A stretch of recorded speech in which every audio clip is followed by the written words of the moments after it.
Good morning. Good morning. Can we start with team news? First of all, Ra이s seemed positive at the end of the game. Is he available? Well, let's see. I think with all the questions I'm going to get, the answer unfortunately is going to be the same. We have another training session in the afternoon. Every hour is going to be very important to see the availability of the players. So after that, we'll decide who travels. Do you think Mosquera has a chance, or? That's the one that is more complicated. But again, we had another test today to see where we are with him.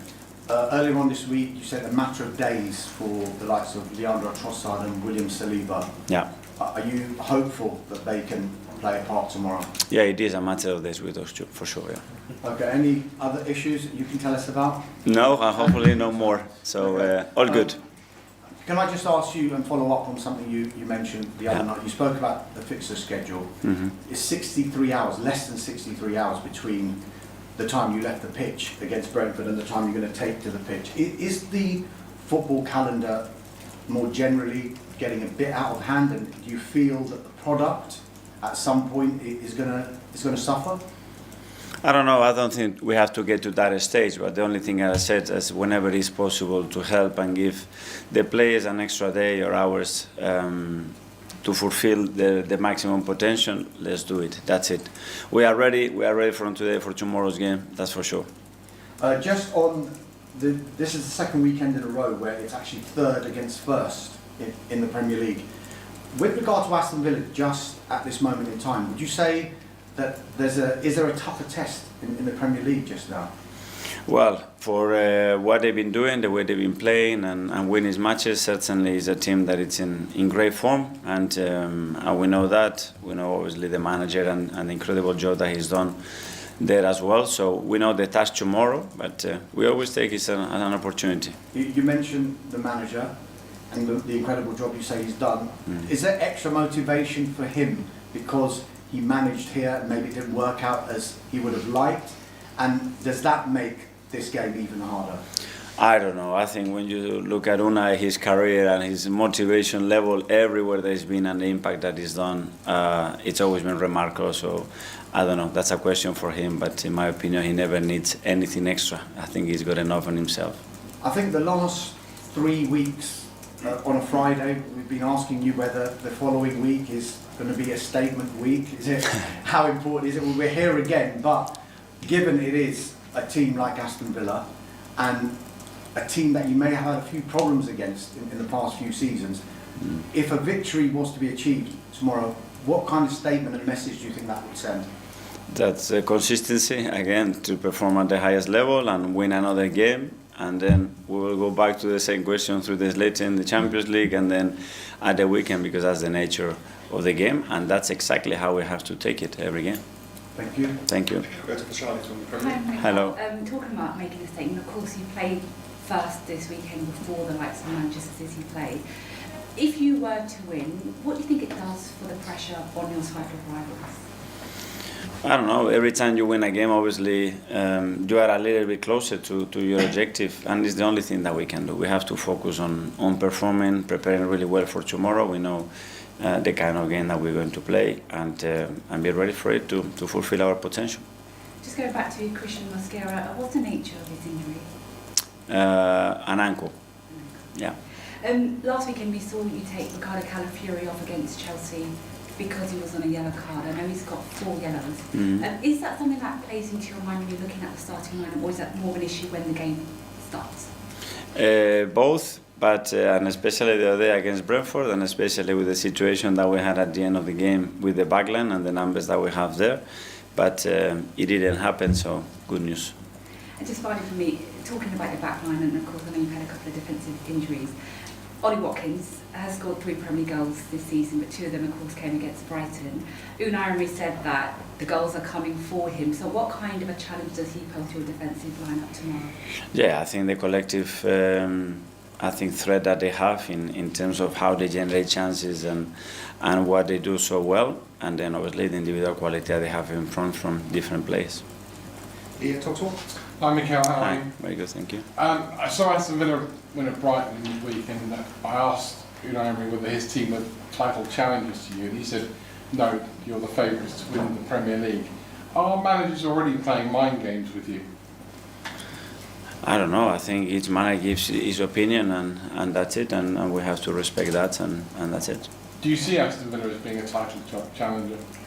Well, if they continue, look where they are already. So if they continue what they've been doing, I think any club, any team in that position has chances for sure. You've built up a really impressive squad here, and we've seen without Saliba and Gabriel in recent weeks that other defenders have come in almost seamlessly and you're still winning. Is your squad now in exactly the place you want it to be to go on and win the Premier League and maybe the Champions League this season? Well, we built a squad that we believe it was the best one to give us the possibility to do it. Is it where I want it to be? No, because of the injuries that we have. To have a squad means that the player has to be fit and available, because that has a lot of consequences, not only during matches, but as well in the way that we prepare for the week and the options that we have to change and keep the freshness in the team. But certainly very happy with how we dealt with certain situations from the beginning. Finally, because of that, obviously, we're always mentioning the fixture schedule and the football calendar.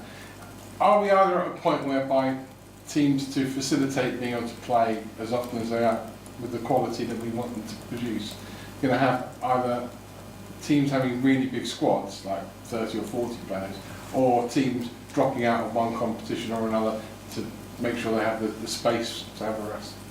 But hopefully we don't get to that point, and everything is manageable. We all learn from it, and we carry on doing what we're doing.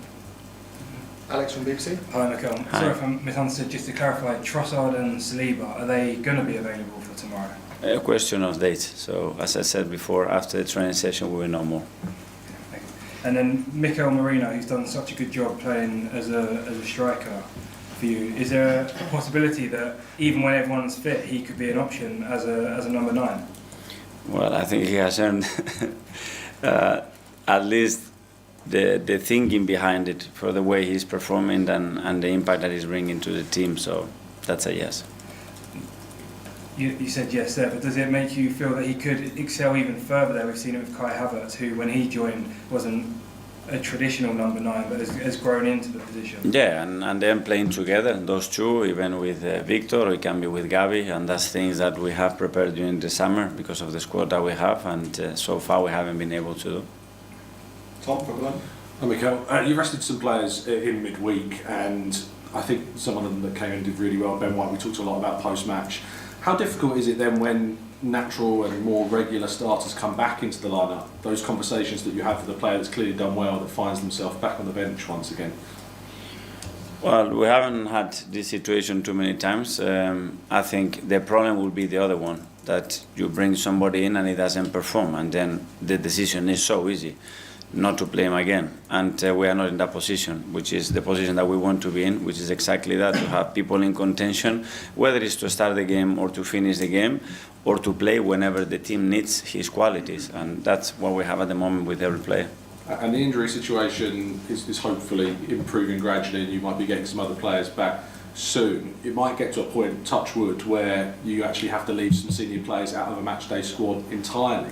What challenge does that pose as a manager, and those conversations that you have to have with those players that they might not miss out on again? Well, I hope that we are in that position, and then again we can maintain and decide for the freshness of the team and what is required on that day, what is the best squad to take.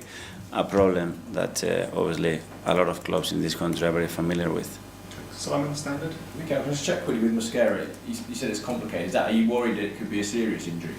No, we need to know because the feeling that we had after the game and yesterday, we need to corroborate with what happens with all the testing that we do today.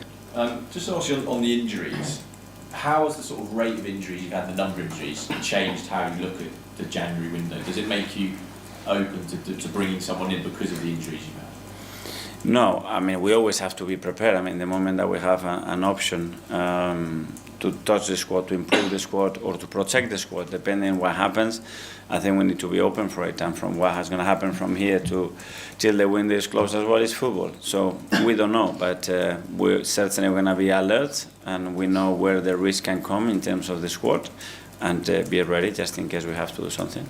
In the same way, can you afford to let anyone go? Because you look at someone like Ethan, who had minutes in that game the other week, someone like Gabby J behind sort of Kai, Victor, Mikael. but can you afford to let players leave in January when you're having these injuries?